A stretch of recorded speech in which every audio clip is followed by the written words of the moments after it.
السلام عليكم. الأكلة دي يا جماعة من الأول كده ل3 فئات، يا إما الناس اللي بتحب الأكل السريع اللي في 5 دقايق يكون خلصان، أو الناس الhealthy أوي بقى اللي يحبوا زيت الزيتون والحاجات الصحية جدًا، أو الناس بتوع أهل Egypt اللي إحنا ما لناش دعوة بيهم دول يعني، وأوعدكم لو أنتم مش من ال3 فئات دول هاعمل لكم محشي قريب. أول حاجة جبت طاسة وحطيت فيها 3 معالق زيت زيتون على نار متوسطة، وبعدين نص معلقة فلفل أسود وربع معلقة كمون، وأنا عارفة إن في اعتراض هنا على الكمون، بس يا جماعة ربع معلقة كمون مش هتغير أوي في طعم الأكل، بس حلوة أوي للهضم. وبعد كده بقى معلقة بابريكا مدخنة، البابريكا المدخنة يا جماعة وخصوصا في الوصفة دي بتدي ريحة وطعم يجننوا. بعد كده بقى نص معلقة صغيرة من التوم البودر ومعلقة صغيرة من الملح، وهقلب بقى كل التوابل القمر دي مع بعض. يا نهار أبيض على الريحة! بيتحمصوا حوالي ربع دقيقة بس مع زيت الزيتون، بس بيدوا أحلى نتيجة، ريحة وطعم مفيش أحلى من كده. بعد كده ممكن بقى أجيب صدر الفرخة وأقطعه أنا شرايح، أو ممكن أخلي الفرارجي زي ما أنا عملت كده واستسهلت إن هو يقطعها لي جاهزة، بس تكون القطع متوسطة. ده في السمك بتاعها يا جماعة، عشان لو رفيعة هتنشف قوي معانا ومش تبقى حلوة، ولو سميكة هتاخد كتير قوي في السوا، ممكن كمان تتحرق على ما نوصل لدرجة السوا اللي احنا عايزينها.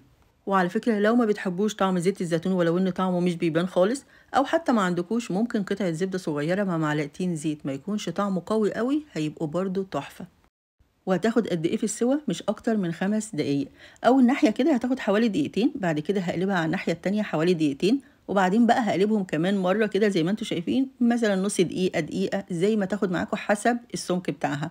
بعد كده هتستوي وهتبقى قمر. شايفين اللون والطعم بقى؟ يا نهار ابيض فظيع. والناس بقى اللي عندهم اير فراير هيفرحوا جدا بالاكله دي. هما بس يحمصوا شويه التوابل مع زيت الزيتون زي ما انا ما عملت، وبعدين يحطوا فيه البانيه من غير ما يحطوه على النار خالص، وبعدين يروحوا منقلينه على الاير فراير، هيستوي ويبقى قمر. وعايزاكم بقى تقولوا لي الاكله دي ممكن تاكلوها مع ايه؟ سندوتشات بقى ولا مكرونه ورز وحاجات كده؟ ولما حطيت بقيه البانيه اللي هو نص كيلو اللي انا جايباه في الاول دوت، حطيت كمان معلقه زيت زيتون عشان حسيت ان زيت الزيتون يعني معظمه طار كده. المهم ان انا بعد ما خلصت الكميه كلها جيت بقى عشان ادوق الطعم، قلت اكيد دي مش هتعجبني قوي، لا ده انا بحب المحشي بقى والحاجات الجامده دي. لقيت ان طعمها يا جماعه حلو قوي. وخلصت كله، بس حسيت ان في قطعه كده من البانيه كانت سميكه شويه، عشان تعرفوا ان سمك البانيه هو اللي بيحدد السوا بتاعها قد ايه. فسبتها حوالي نص دقيقه كمان كده لحد ما استوت وشلتها برضو. وكمان طعم زيت الزيتون اصلا اللي مش معظمنا بيحبوه مش باين خالص، التوابل بقى اللي اتحمصت فيه غيرته نهائي. حاجه كده هيلسي قوي وسريعه جدا، وطعمها بجد حلو قوي، لازم تجربوه. وطلعت يا جماعه مستويه قوي من جوه، شايفين مستويه ازاي؟